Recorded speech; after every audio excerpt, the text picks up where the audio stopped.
Fala galera, Hollenberg aqui, Arquivos do Botafogo, para mais um quadro aí de opiniões sobre o nosso fogão, trazendo aí mais um conteúdo para vocês, né? A gente está aí com esse objetivo de trazer cada vez mais conteúdo para o canal, trazendo vídeos, trazendo algumas abordagens, mas sempre trazendo coisas interessantes e principalmente a opinião nossa, né? Que eu acho que o objetivo do canal é esse, resenhar com vocês. Então, trazer a nossa opinião e também, obviamente, escutar de vocês. Então, quem puder já deixa aí a sua mensagem aí no vídeo, aí, os seus comentários a respeito, tá bom? Não se esquece de deixar o like, se inscrever, ativa o sininho, faz aquilo tudo lá que vocês já sabem. E, bom, vamos lá. O que eu queria falar hoje? Queria falar um pouco sobre essas expectativas, né? Com os anúncios, né? Aí do Botafogo, né? Toda essa questão, essa ansiedade, quase que essa apreensão, mas não de uma forma pejorativa, mas uma apreensão sim que está rolando aí em cima de todo esse processo do novo Botafogo, né? Na semana passada a gente teve o anúncio por parte aí do clube, né? Dizendo que todo o processo da SAF ele foi concretizado, ele foi alinhavado, porém tem uma coisa muito importante. A gente tem que lembrar o seguinte, temos que lembrar que, apesar de ter sido confirmado, lembra lá da nota oficial do clube, tá? Ali diz o seguinte, por favor, abram aspas aí. Todo o acordo ele foi realizado, porém existem alguns trâmites burocráticos que ainda estão sendo acertados, mas que não impedem da transação ou da confirmação do processo ocorrer. Então, assim, o Botafogo já é SAF, tá? O CNPJ já está tudo certo. O problema é o seguinte, existem alguns trâmites burocráticos que dependem de órgãos do nosso país para validar a empresa, né? Os papéis da empresa, os documentos. E eu acho que é isso que está faltando. Tá? A gente está vendo aí, já teve o anúncio do Felipe Sampaio, zagueiro, que veio do do futebol francês, da segunda divisão da França, né? Ali do Guingamp.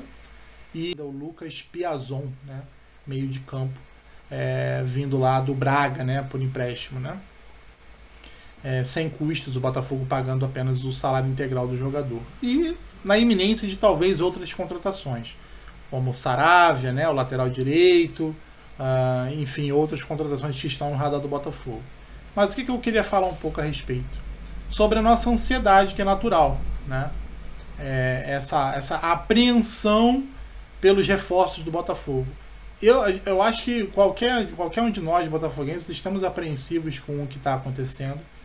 Estamos aí aguardando as contratações, né? Tem todo aí um background por trás, né? Teve algumas entrevistas do John Textor para alguns veículos de comunicação no Brasil. Algumas foram descontextualizadas, é importante dizer isso, tá? E isso eu acho que acabou atrapalhando um pouco. Pode reparar que depois daquela entrevista onde veio aquela lamentável nota em on, que foi falada em off, né, com o repórter Rodrigo Capello, né, o jornalista Rodrigo Capello ali do Grupo Globo, falando que ele tinha mais dinheiro que o Barcelona. Pode reparar, ele não deu mais entrevistas para veículos de comunicação brasileiros, não. Tá? Isso pode ter a ver com essa abordagem da imprensa brasileira em cima do John Textor. Eu acho que não foi tão legal, né? Fizeram aí um fuzuê danado e não refletia com a realidade. Então, assim, e aí criou-se uma coisa na torcida, né? De tipo, pô, mas ele prometeu que a régua ia subir, ele prometeu reforços de ponta. Sim, mas ele também disse nas próprias entrevistas dele, não estou inventando nada, ele disse que chegariam talvez a princípio, num primeiro momento, jogadores para compor o elenco, jogadores interessantes, mas que iriam ser opções e não necessariamente as soluções para o time. Isso não sou eu que estou falando, tem entrevistas dele falando isso, tá? Então, que não chegariam necessariamente contratações para o time titular. Apesar que a gente sabe que com a equipe que a gente tem hoje, jogando, por exemplo, o Campeonato Carioca, a chance, por exemplo, da gente ter um bom campeonato com essa equipe, com o elenco que lá está, é zero, ínfima, né? Mas precisa haver contratações. Eu entendo o torcedor, a gente já falou isso inclusive em lives aqui do Arquivos do Botafogo. Você, se quiser, já está convidado. Geralmente acontece no sábado às 10 horas da noite. Especialmente essa semana deve ocorrer na sexta-feira, tá? No mesmo horário, às 10 horas. A gente sempre fala isso, né? Eu acho que nesse momento o posicionamento do torcedor é ficar na expectativa de anúncios de reforços, de fazer esse time mais forte, porque o time que está hoje, se esse time entrasse no Campeonato Brasileiro, ele briga para não cair, tá? Facilmente ele briga para não cair. Eu acho que qualquer um tem consciência disso, mas com alguns reforços em algumas posições específicas, aí eu já acho que o Botafogo já entra num campeonato de uma maneira diferente. Ele já entra com uma alcunha de buscar algo um pouco melhor, ou fazer um campeonato sem susto. E aí vem a parte que eu queria mais citar. A gente tem que pedir um pouco de compreensão. Eu vou evitar a palavra paciência aqui, que é complicado falar, pedir paciência para o torcedor do Botafogo, né? Mas compreensão. Compreensão pelo momento que o clube vive, né? Se vocês lembram, o nosso hoje ex-diretor de futebol, que era o Eduardo Frila, ele deu uma entrevista falando que o Botafogo teria uma folha de Série B até maio. Até maio o Botafogo teria uma folha de Série B. Então, sem a SAF, hoje o time do Botafogo seria esse. O time para a estreia da Copa do Brasil seria esse, talvez ali com 1 ou 2 jogadores, e na maioria das vezes de baixa qualidade. Então, assim, sem muita expectativa, né? Talvez melhoraria no segundo semestre, com o dinheiro. E mesmo assim, enfim, uma série de desafios que o Botafogo tem que vencer quase que todo dia, né? Hoje não mais. Hoje as dívidas elas estão equacionadas, né? E você tem a perspectiva aí de investimentos na infraestrutura do Botafogo, em bons jogadores, não jogadores de ponta, não jogadores para montar uma seleção, não é isso, tá? Não entendam dessa maneira. É para você montar um time competitivo e aos poucos você ir lapidando, moldando e melhorando essa equipe. Eu acho que a ideia é essa do John Textor e ele deixou muito claro. Em um momento ele falou, não, vamos agora assinar um cheque em branco, vamos contratar, vamos montar um time fortíssimo do Botafogo para ganhar o campeonato já esse ano. Em momento nenhum ele falou isso, tá? Então, assim, eu acho que agora é ter um pouquinho de compreensão, entender que tem sim um processo, e é um processo um pouquinho chatinho.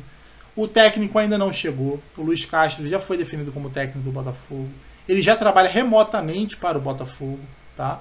Só que ele só vai chegar no Brasil após o término ali da Copa Emir, né, do Catar. A expectativa é essa, e já existe um acordo para ele chegar após o dia 18, mas acredito eu que ele possa chegar antes.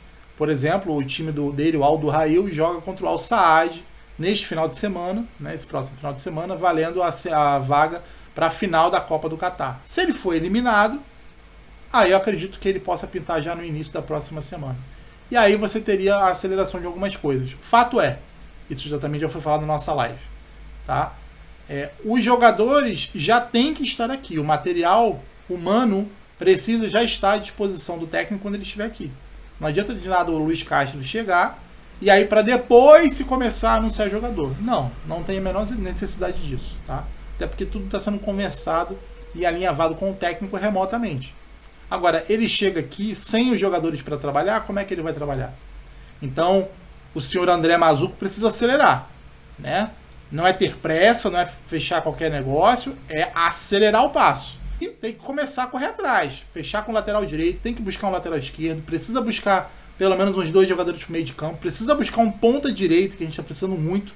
Luiz Fernando e Ronald não existe. E na minha opinião, deveria se trazer também um ponta esquerda, além de um centroavante. Mas tem o Matheus Nascimento e o Erisson, deveriam ser opções.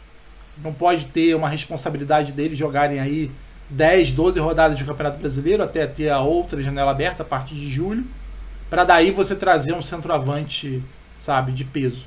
Aí tem conversas talvez com o israelense, né, o Zahavi, lá do PSV. É uma peça importante, é um jogador experiente, é um jogador que fez muito gol, faz muito gol. Tecnicamente ele é muito bom. Então vamos esperar. É realmente agora compreensão. Agora, compreensão com responsabilidade, né? Então é cobrar de uma maneira inteligente. Olha, essa semana, por exemplo, precisam chegar jogadores, precisa ser anunciado jogadores além dos óbvios, Sampaio e Piazon. Precisa ter outros jogadores sendo confirmados e ao longo da próxima semana também, já que, enfim, vamos torcer aí para que o Luiz Castro seja eliminado nesse final de semana, né? É bizarro, mas é isso, vamos torcer contra. Quando ele chegar aqui, a gente começa a torcer a favor dele. Bom, é isso que eu tinha para falar. A gente vai continuar trazendo novos quadros, novas sessões de opinião aqui para esse quadro e colocando para vocês. Aí, como eu falei no início, deixe seu comentário aqui se você concorda, não concorda, discorda. Se você discorda, por que você discorda? Deixe seu like se você gostou. Se você também não gostar, deixe seu dislike para a gente poder ter uma impressão, né, do que se vocês estão gostando ou não do vídeo. Tá bom? Um abraço, vou ficando por aqui. Nos vemos no próximo vídeo. Valeu!